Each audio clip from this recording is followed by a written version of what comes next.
جب کوئی مرد عورت تہجد میں مسواک کر کے اٹھ کے نماز پڑھتا ہے تو ایک فرشتہ اس کے بالکل ہونٹوں کے سامنے آ جاتا ہے، یہاں اپنے اس کے منہ کے سامنے منہ کر دیتا ہے اور کہتا اور قرآن پڑھ، اور قرآن پڑھ، اور قرآن پڑھ، کہ تیرا قرآن ہماری غذا ہے۔ جیسے روٹی ہمارے اندر جاتی ہے تو ہمارا پیٹ بھرتا ہے، وہ کا فرشتوں کے پیٹ میں تہجد کا قرآن جاتا ہے اور ان کا پیٹ بھرتا ہے۔ جس گھر میں نماز نہیں، جس گھر میں تہجد نہیں، جس گھر میں فرائض نہیں ہیں، وہاں تو اندھیری رات ہے، اندھیری رات ہے۔ کتنے کروڑوں گھر ہیں، ایک بھی سجدہ دینے والا کوئی نہیں۔ کتنے کروڑوں گھر ہیں، ایک بھی سجدہ دینے والا کوئی نہیں ہے۔ رابعہ بصری تہجد کے لیے عشاء کی نماز کے بعد غسل فرماتا۔ یہ عورت ہونے کے ناطے قابل ذکر نہیں ہے کہ میں 1200 سال کے بعد پاک پتن کی عورتوں کو اس کا قصہ سناؤں۔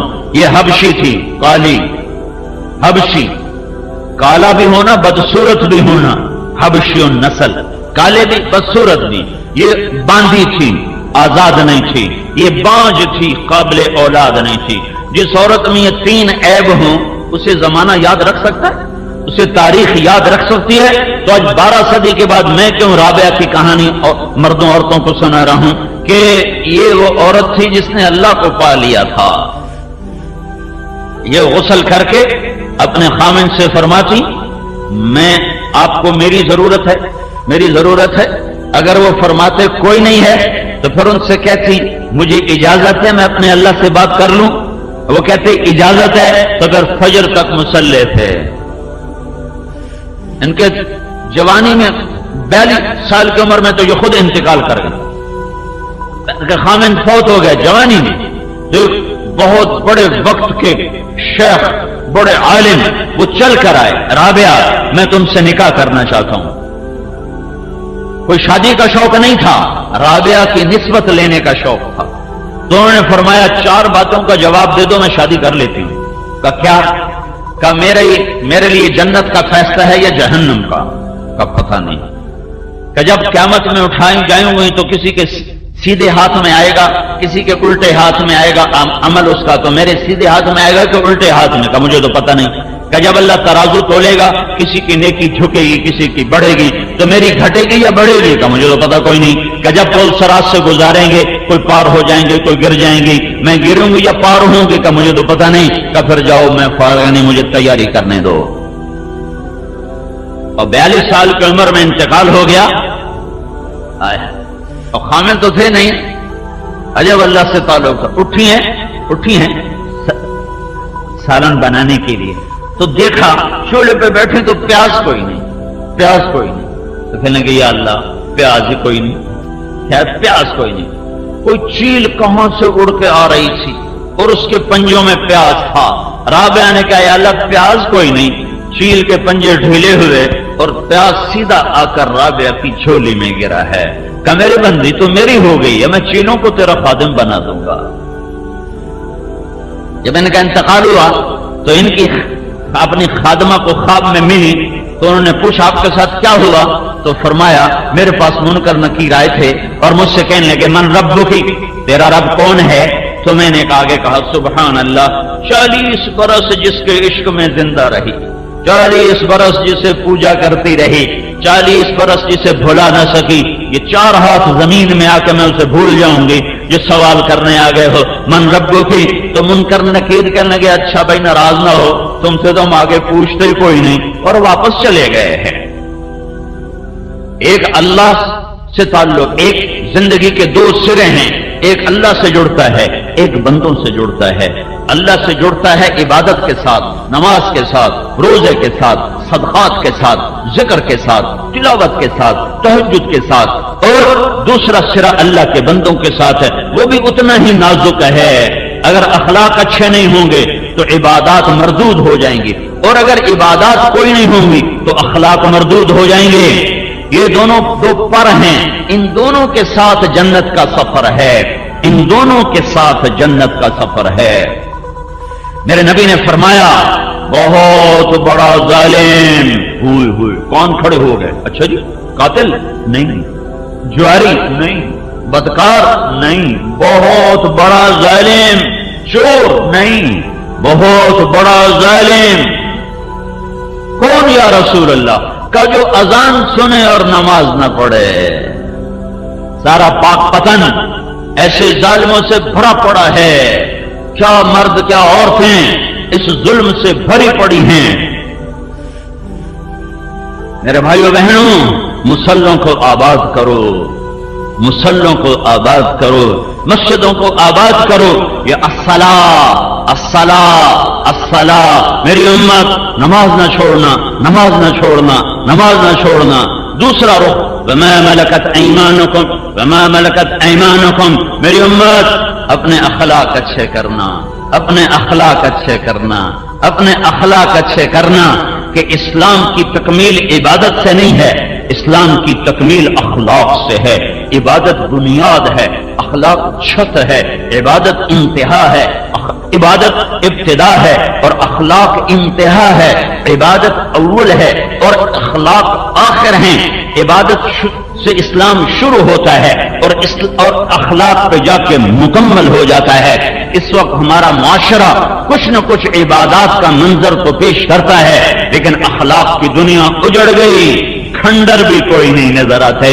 چلو کہیں کھنڈر ہوتے تو ہم کہتے کھنڈر بتا رہے ہیں عمارت عجیب تھی، کس بالدیار التي لم يعفها القدم بلا وغيرها الارواح والديم۔ فرمایا اسلام کا تمہیں اسلام کا ستون بتاؤں؟ کہا جی کیا؟ فرمایا نماز۔ کہا پھر تمہیں اسلام کی چھوٹی سی چیز بتاؤں؟ کہا جی کیا؟ کہا اللہ کے راستے کا جہاد۔ پھر آپ نے فرمایا اور اب اگر تو کہے تو تمہیں پورے دین کا بادشاہ بتاؤں؟ بادشاہ ان شئت کا انباتوں کا بملاک الامر، ملاک، تمہیں سارے دین کا بادشاہ بتاؤں؟ بادشاہ کیوں؟ یہ بادشاہ کیوں کہہ رہے ہیں کہ بادشاہ تیرا تو ملک تیرا، رعایا تیری، خزانے تیرے، تو میرا نبی کہہ رہا ہے تمہیں پورے دین کا بادشاہ بتاؤں کہ اگر یہ تیرا ہے تو سارا دین تیرا، یہ تیرا نہیں ہے تو کچھ بھی نہیں تیرا۔ تو کہا اجل یا رسول اللہ، یا رسول اللہ ضرور بتائیں۔ تو پہلے سنو معاذ بن جبل کون آدمی ہے؟ معاذ بن جبل 1.25 لاکھ صحابہ میں واحد آدمی ہے جس کو اللہ کے نبی نے فرمایا معاذ میں تم سے پیار کرتا ہوں۔ ایک آدمی، صرف ایک۔ معاذ کون آدمی ہے؟ میرے نبی نے فرمایا قیامت کے دن میری امت کے علماء کا جھنڈا معاذ کے ہاتھ میں ہوگا۔ کون آدمی ہے؟ کون آدمی ہے؟ میرے نبی، ہمارا رواج کیا ہے؟ ہم کسی کو رخصت کرتے ہیں وہیں بیٹھے بیٹھے، کسی کو دروازے تک، کسی کو دروازے تک، کسی کو گاڑی تک، کسی کا گاڑی کا دروازہ کھول کے بٹھا کے اللہ حافظ، جس سے زیادہ تعلق ہوتا ہے اسے گاڑی تک، اور جب تک گاڑی چلی نہیں آتی ہم کھڑے رہتے ہیں۔ یہ ہمارے تعلق کی انتہا ہے۔ میرے محبوب نے حضرت معاذ کو یمن روانہ فرمایا اور ان کو رخصت کرنے کے لیے مسجد کے دروازے تک آئے۔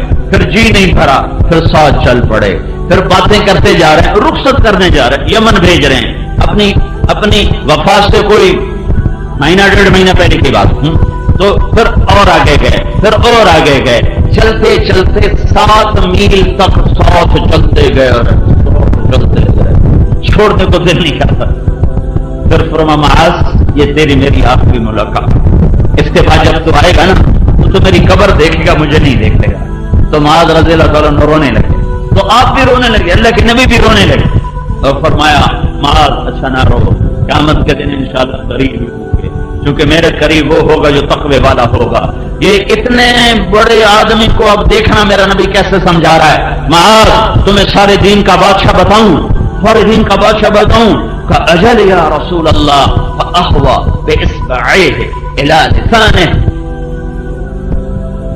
دیکھ رہے ہو، آپ نے زبان باہر نکالی جیسے معصوم بچے کو سمجھا جائے، جی میں نکے بال نو سمجھایا جاتا ہے۔ آپ نے زبان باہر نکالی، انگلی اور انگوٹھے سے یوں پکڑا، دیکھا کباز بولے کچھ نہیں، بس عمل کر کے دکھائے۔ معاذ زبان پہ قابو رکھنا یہ سارے دین کا بادشاہ ہے۔ حضرت معاذ نے عرض کی یا رسول اللہ کیا زبان کے بول پر بھی پکڑے جائیں گے؟ کہ ثقلت کا امک یا معاذ، ارے معاذ اتنا سیانا ہو کر بچوں والی بات کر رہا ہے. تجھے خبر ہے سب سے زیادہ جہنم میں دھکا دینے والی زبان ہوگی. زبان سب سے زیادہ ہونے والا گناہ دھرتی پر یہ زبان کا غلط استعمال ہے. دل چیر دیتے ہیں، پگڑیاں اچھال دیتے ہیں، عزتیں تار تار کر دیتے ہیں، گھروں کے چراغ بجھا دیتے ہیں، زندگیاں ویران کر دیتے ہیں ایک زبان کے بول پر. اپنی زبان کو قابو میں لانا سیکھو. حضرت اما عائشہ کا واقعہ اسی لیے اللہ تعالیٰ نے واقعہ ہے کہ قیامت ہے کہ کائنات کی ہے افضل ترین ماں امہات المؤمنین، جن سے بڑھ کر یا نساء النبی لستن کاحد من النساء، اے میرے نبی کی عورتوں تمہارے جیسی عورت دنیا میں ہے کوئی نہیں. پہلے ایک حدیث سنو. کف المؤمن یہدم عمل مئات سنہ، نیک پاک دامن عورت پر کوئی بدکاری کا بہتان لگا دے پھر وہ 100 برس مصلی پہ عبادت کر کے اللہ کے دربار میں جائے تو اللہ اسے جہنم میں گرا دے گا اگر توبہ نہ کی. نیک پاک عورت پر برائی کا الزام لگانے والا 100 برس کی بندگی کر کے بھی گیا تو اللہ اسے اٹھا کے جہنم میں ڈال دے گا. تو اما عائشہ پہ الزام لگانے والے کا کیا حال ہوگا؟ اور الزام آخری درجے کا الزام لگانے والے منافق عبداللہ بن ابی، صفوان بن معطل رضی اللہ تعالیٰ عنہ کے ساتھ، اور وہی نہیں ہو رہی. اتنا بڑا الزام، اتنی بڑی پاک عورت اما عائشہ جس کے سینے پر سر رکھ کر میرے نبی نے جان دی ہے. اما عائشہ جس کا لعاب آخری شے میرے نبی کے منہ میں گیا ہے. اما عائشہ جس کا حجرہ میرے نبی کی آرام گاہ بنا ہے. اما عائشہ جس کی گود میں سر ہوتا تھا تو وہی اترتی تھی، کسی اور بیوی کی گود میں سر ہوتا تھا تو وہی نہیں آتی تھی. وہ عائشہ بیٹی کس کی؟ ابو بکر. کون ابو بکر؟ میرے نبی نے کہا میں نے سب کا حق ادا کر دیا پر ابو بکر کا نہ کر سکا.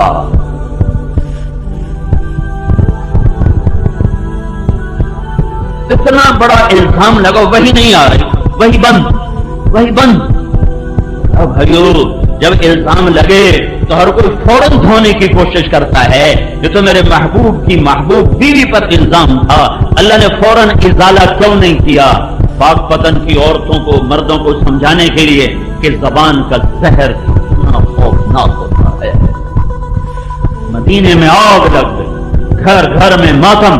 اللہ کے نبی کی طبیعت خراب اور نہ کھانا اچھا لگے نہ نیند آئے کہ سب سے محبوب بیوی پر اتنا بڑا الزام، اور اتنے حالات بدلے کہ اللہ کے نبی کی طبیعت میں ایک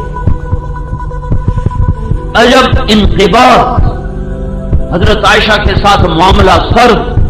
حضرت عائشہ حیران پریشان کہ اللہ کے نبی کا معاملہ میرے ساتھ ٹھنڈا کیوں ہو گیا؟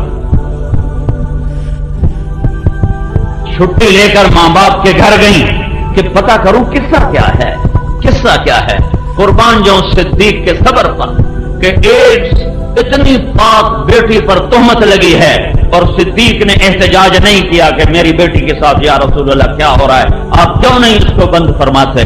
چپ کہ یہ اعلان ہے بد زبان کے آگے چپ رہا کرو، زبان نہ چلایا کرو.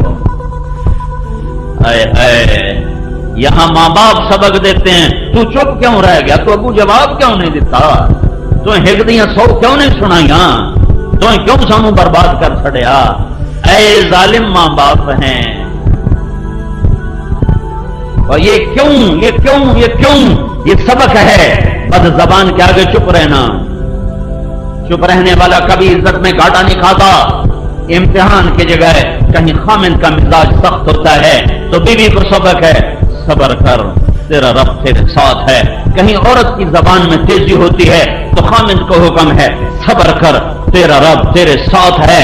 جسے زبان بند کرنا آ گیا اس کی عزت کو کوئی نہیں گھٹا سکتا. اور عورتوں کے لیے خاص طور پر ہے کہ ہمارا مشرقی معاشرہ ہے، یہاں جہاں ڈولی اترتی ہے وہیں سے جنازے اٹھتے ہیں، اور گھٹ گھٹ کے مر جانا ہی مشرقی عورت کی ریت ہے، اور معاشرہ ہمارا ظلم و ستم پر مبنی ہے۔ سسرال والے ظالم ہوتے ہیں 99%، کہیں 1-2% لڑکی کا بھی ظلم ہوتا ہے، لیکن عام میں اسی معاشرے میں گزار چکا ہوں زندگی۔ ظلم و ستم ہے، ظلم و ستم ہے۔ سسرال کا عورت کے اخلاق کا پتہ اس وقت نہیں چلتا جب وہ ماں ہوتی ہے، اس وقت نہیں پتہ چلتا جب وہ بیوی ہوتی ہے، تھوڑا تھوڑا پتہ چلتا ہے۔ عورت ہو اور وہ اللہ کی نظر میں محبوب ہو، یہ اس وقت پتہ چلتا جب وہ ساس بنتی ہے، جب وہ کسی کی بیٹی کو گھر لے کر آتی ہے، پھر اس کے اخلاق کا پتہ چلتا ہے کہ کتنا صرف ہے، اپنی بیٹی کے عیب چھپاتی پھرتی ہیں اور اپنی بہوؤں کے خوبیوں میں بھی عیب نکالتے پھرتے۔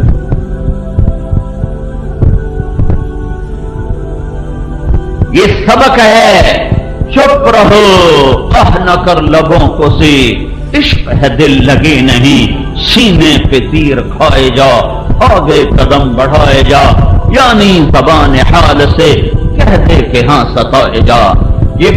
چونکہ یہ صبر بیکار نہیں، یہ صبر بیکار نہیں، یہ صبر بیکار نہیں۔ میرے نبی پر قرآن اترا، من جاء بالحسنہ فلہ عشر امثالھا، ایک نیکی کرنے والے کو 10 ملے گی۔ میرے نبی نے کہا یا اللہ تھوڑا زیادہ کر، یہ تو ساری انسانیت کا قانون ہے، یہ سارے اہل ایمان پچھلی امتوں کا قانون ہے، میری امت نے تھوڑا زیادہ۔ اللہ نے کہا من ذا الذی یقرض اللہ قرضا حسنا فیضاعف له اضعافا کثیرا، چلو ایک کے کئی گنا پتہ نہیں 100 کے 200 کے 400 واضح نہیں تھا تو میرے نبی نے کہا یا اللہ اور زیادہ کر، تو اللہ نے تیسری آیت اتاری، چلو مثل الذين ينفقون اموالهم في سبيل الله كمثل حبة انبتت 7 سنابل في كل سنبلة 100 حبة والله يضاعف لمن يشاء والله واسع عليم۔ ایک کے 700، ایک کے 700، ایک کے 700، قربان جو رحمت للعالمین کی ذات پر وہ 700 پہ راضی نہ ہوئے کہ یا رسول یا میرے رب، اے میرے رب اور زیادہ فرما، تو اللہ نے کہا چلو وعدہ وعدہ وعدہ، لیکن سب کے ساتھ نہیں، سب کے ساتھ نہیں، تیری امت کے صبر والوں کے ساتھ۔ انما یوفی الصابرون اجرهم بغیر حساب، تیری امت میں جو عورت صبر کر گئی، جو مرد صبر کر گیا، اس کے لیے بے حساب ہوگا۔ اور پھر قیامت کے دن اعلان ہوگا صبر والے کھڑے ہو جاؤ، تو کچھ مرد عورت تھوڑے سے کھڑے ہو جائیں گے، تو ان کو جنت کی طرف چلنے کا حکم دے کر نا پھر فرشتوں کو خود آگے کھڑا کر دے گا تاکہ لوگوں کو پتہ چلے کہ صبر کی آج جزا کیا ہے۔ تو فرشتے آگے، اب بھائی کتنے جا رہے ہو؟ جنت ہے، ان کا حساب تھا ان کا تھوڑا ہے ہی کوئی، تو بڑے چودھری کہاں سے چودھری تو بڑے چودھری، تو کون لوگ ہو، کون لوگ ہو؟ اللہ کے فرشتوں تم جانتے نہیں ہم کون لوگ ہیں؟ ہم صبر والے ہیں، پاک پتن کے صبر والے ہیں۔ اچھا صبر والے سانو معافی دے دو، اسی طرح تھوڑا راہ کھڑو گا کہ کوئی جانتے پہن ٹھگی کر کے جاؤ جناب۔ انما یوفی الصابرون اجرهم بغیر حساب، بے شک بے شک بے شک صبر کا بدلہ یہی ہے۔ انہوں نے کہا تم کیا صبر کرتے تھے، تم کیا صبر کرتے تھے؟ وہ کہیں گے صبرنا انفسنا علی طاعت اللہ، اللہ جو کہتا تھا اس پہ جم جاتے تھے۔ صبرناها عن معصیت اللہ، اللہ جس سے روکتا تھا اس سے رک جاتے تھے اور اپنے آپ لگاموں کو کس لیتے تھے۔ وصبرناها علی البلاء، اور لوگ جو ہمیں رگڑے دیتے تھے اس پر بھی سہ جاتے تھے، چپ ہو جاتے تھے، پی جاتے تھے، پی جاتے تھے۔ تو کیا ہوا؟ میرا رب کہہ رہا ہے جاؤ بے حساب چلے جاؤ، بے حساب چلے جاؤ۔ صدیق کا صبر بتا رہا ہے چپ، میرے نبی کا صبر بتا رہا ہے چپ رہو، چپ رہو۔ بد زبان کا جواب بد زبانی نہیں ہے، گالی کا جواب گالی نہیں ہے، غیبت کا جواب غیبت نہیں ہے، بےزتی کا جواب بےزتی نہیں ہے۔ میرے نبی نے فرمایا لا تکونوا معا، اے میری امت بے وقوف نہ بننا، اے میری امت بے وقوف نہ بننا۔ پنجابی میں یہ زیادہ صحیح لفظ آتا ہے، اے میری امت شغل نہ بن جائے۔ کیا یا رسول اللہ کہ تم کہتے پھرو جو اچھا کرے گا ہم اچھا کریں گے، جو برا کرے گا ہم برا کریں گے۔ یہ چگل پنا نہ کرنا، بلکہ تم یوں کہنا جو برا کرے گا ہم اچھا کریں گے۔ جو برا کرے گا ہم اچھا کریں گے۔ اور صبر صدیق، صبر رسول اور صبر عائشہ ہے، اور سارے مدینے میں آواز گونج رہی میں ایک عورت پہ تہمت لگے وہ تو زندہ درگور ہو جاتی ہے، وہ تو مر جاتی ہے، اور یہاں عائشہ پر تہمت لگی ہے اور میرا اللہ خاموش ہے۔ نیک عورت پہ تہمت لگے سارا خاندان کھڑا ہو جاتا ہے، گواہ کھڑے ہو جاتے ہیں، اور اللہ سب سے بڑی ہستی ہے اور وہ چپ، وہی نہیں آ رہی۔ مہینہ گزر گیا، آگ لگ گئی سارے مدینے میں، پیغام سنایا جا رہا ہے، لوگوں مرد عورتوں زبان پہ قابو رکھنا، اس سے نبی کے گھروں میں بھی وہ غم آیا کہ پوری 23 سالہ زندگی میں ایسا غم نہیں آیا ہے۔ ایک مہینہ گزر گیا، آپ پریشان ہیں۔ آپ نے حضرت اسامہ سے پوچھا، ہے حضرت عائشہ گئی گھر، ابوبکر صدیق رضی اللہ تعالیٰ عنہ قرآن پڑھ رہے ہیں اوپر، اور ام رومان بیٹھی ہوئی ہیں، اور حضرت عائشہ باہر سے آتی، باہر سے انہیں پتہ چل گیا ہے کہ میرے اوپر یہ الزام لگ گیا ہے۔ وہ بھاگتی اندر آتی اور اپنی ماں کے کندھے پکڑ کے یوں جھنجھوڑتی تھی، یہ میرے بارے میں کیا کہا جا رہا ہے؟ تو ام رومان رونے لگی، بیٹی یہ دنیا ہے، یہاں یہ ہوتا ہی رہتا ہے۔ تو حضرت عائشہ نے پوچھا، کیا یہ خبر میرے نبی کو بھی ہے؟ اللہ کے رسول کو بھی پتا ہے کہ میرے بارے میں یہ کہا جا رہا ہے؟ کہاں ان کو بھی پتا ہے۔ حضرت عائشہ کی چیخ نکلی اور بے ہوش ہو کے گر گئی۔ ابوبکر صدیق اوپر سے نیچے آئے، کہا کیا ہوا؟ عائشہ کو کیا ہوا؟ کہ وہ قصے کا پتہ چل گیا ہے۔ حضرت عائشہ کو پتہ نہیں چلا، پورا مہینے کے آخری 3 دن میں پتہ چلا۔ تو ابوبکر صدیق رونے لگے، اور پورے 1 مہینے میں ایک جملہ صبر صدیق سے نکلا، ایک جملہ۔ تو آپ نے کہا، ابوبکر نے کہا سبحان اللہ، یہ کام تو ہم نے کبھی زمانہ کفر میں نہ کیا، آج اسلام لانے کے بعد ہماری بیٹیوں پہ یہ الزام لگائے جا رہے ہیں، یہ کام تو ہم نے کفر میں۔ ابوبکر صدیق نے زمانہ کفر میں نہ شراب پی، نہ بتوں کے قریب گئے، نہ زنا کیا، پورا خاندان شروع سے پاکیزہ۔ تو اللہ کے رسول حضرت اسامہ کو بلا رہے ہیں، اسامہ یہ لوگ عائشہ کے بارے میں کیا کہہ رہے ہیں؟ ہوئی بات اثر کرتی ہے اور وہی نہیں آ رہی ہے، اور قرآن خاموش ہے، میرا نبی کا سینہ گھٹ رہا ہے۔ اسامہ لوگ عائشہ کے بارے میں کیا کہہ رہے ہیں؟ تو حضرت اسامہ نے کہا، یا رسول اللہ یہ بتائیں، یہ شادی آپ نے کی تھی کہ اللہ کا حکم تھا؟ کہا اللہ کا حکم تھا۔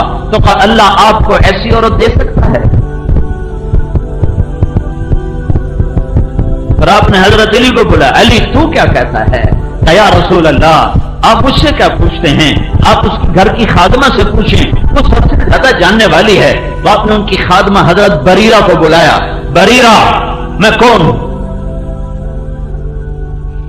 کہا آپ اللہ کے رسول۔ کہا پھر مجھے سچ بتاؤ، عائشہ کے بارے میں یہ آگ لگی ہے زبان کی وجہ سے۔ کتنی عورتیں ہیں جنہوں نے اپنے گلشن کو آگ لگا دی ہے، اپنے ہاتھوں سے بیٹے کو گھوڑے پہ چڑھاتی ہیں، اس کو سہرے سجاتی ہیں، پھر دلہن کو گھر میں لاتی ہیں، پھر اپنے ہی ہاتھوں سے اپنے بیٹے کی زندگی کو آگ لگا دیتی ہیں۔ کہ جب بیٹے کا میلان بیوی کی طرف ہوتا ہے اور میاں بیوی میں محبت بڑھتی ہے تو پھر ماں کو حسد شروع ہو جاتا ہے، پھر تانے، رن مرید ہو گئے ہیں، رن غلام ہو گئے ہیں، تو بیوی تو غلام ہو گئے، تو ماں پیو کی ہن خبر ہی کوئی نہیں، تو بیوی کا ہی غلام ہے، ماں پیو تو کبھی پوچھتا ہی کوئی نہیں۔ میں نے ایک گھر کو ٹوٹتے دیکھا، کہاں کلبوں میں راتیں گزارتا تھا، ہم نے محنت کی، ہم نے کیا محنت کی، میرے اللہ نے اس کو ہدایت دی، ذریعہ ہمیں بنایا، کروڑوں پتی آدمی کا بیٹھا، اس کے 4 مہینے لگے، پھر تبلیغ میں لگا، پھر اس کی شادی ہوئی، جو ساری رات کلبوں میں گزارتا تھا، ماں باپ کو ہوش نہ تھا، جب بیوی کے ساتھ 2-4 گھنٹے بیٹھنے لگا تو ماں کے نشتر، میں تینوں یاد کوئی نہیں، بیوی دے کو نہیں چلا جانا ہے، ابا کے نشتر، میں تجھے یاد کوئی نہیں، بیوی کے پاس چلا جاتا ہے، کر طلاق دلوا کے جان لی، اجاڑ دیا گھر۔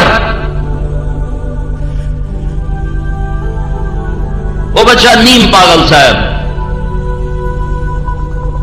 اپنے جذبات کی تسکین کی خاطر اپنے بچے کی زندگی داؤ پہ لگا دی.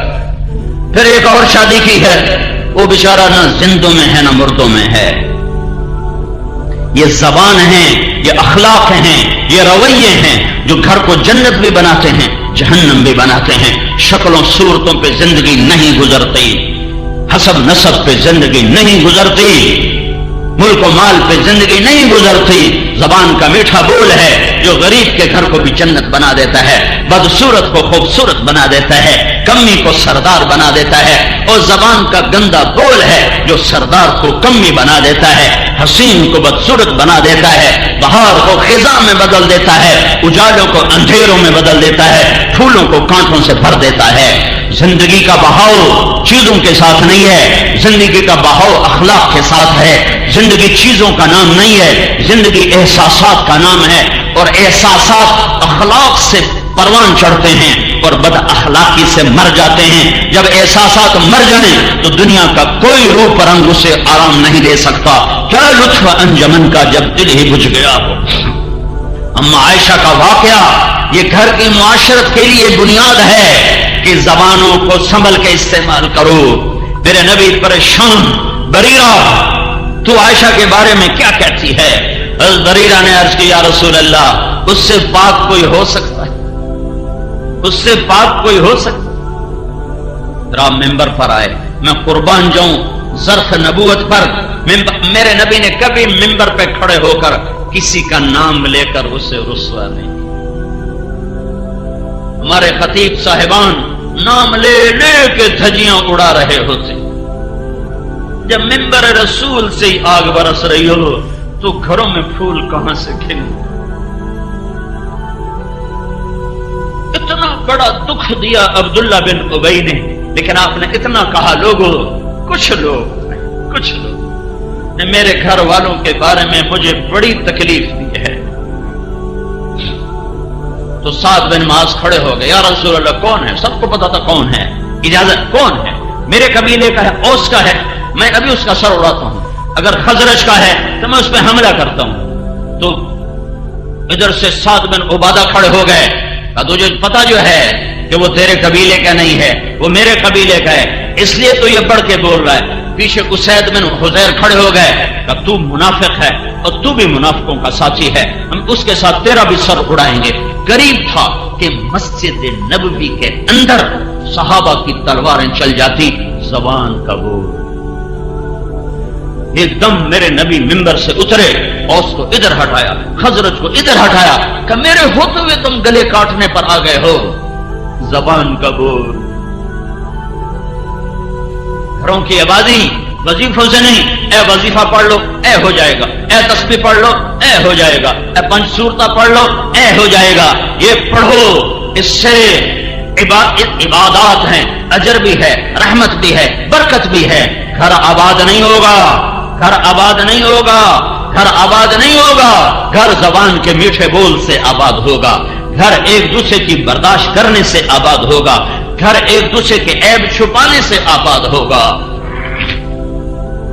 یہ اخلاق ہیں، اخلاق جو آج بھول چکا ہے معاشرہ. نہ کوئی ممبر سے سناتا ہے، نہ کوئی جا کے پوچھتا ہے. پھر میرے نبی وہاں سے آئے اما عائشہ کے گھر. 3 دن گزر چکے تھے. حضرت عائشہ نے نہ کھایا تھا، نہ پیا تھا، نہ سوئی تھی، اور آنسو اور آنسو اور آنسو. اور ماں اور باپ پریشان تھے کہ یہ مر جائے گی، یہ مر جائے گی. تو اللہ کے نبی آئے اور اما عائشہ ایسے لیٹی ہوئی سر کے اوپر کپڑا ڈال کے رو رہی تھی. ایک انصاری عورت بھی آئی ہوئی آپ کے پاس بیٹھی رو رہی تھی، اور ماں اور ابو بکر سرانے بیٹھے رو رہے تھے. سارا گھر رو رہا تھا کہ اوپر سے اللہ کے رسول آئے. 1 مہینے کے بعد آئے. عائشہ عائشہ اگر تجھ سے کوئی گناہ ہوا ہے تو توبہ کر لے، اللہ معاف کر دے. اوئے ہوئے ہوئے، اللہ اکبر. کیا ظرف ہے میرے نبی کا ہے؟ اور زبان نے کیا زخم لگائے ہیں کہ یہاں تک خیالات پہنچ گئے. اور کیا سبق ہے کہ اگر بیوی سے کوئی جرم ہو جائے تو اس کی سزا قتل نہیں، توبہ ہے. بیٹا روزانہ کم وقت زنا کرے، اس کو چھپاتے پھرتے ہیں.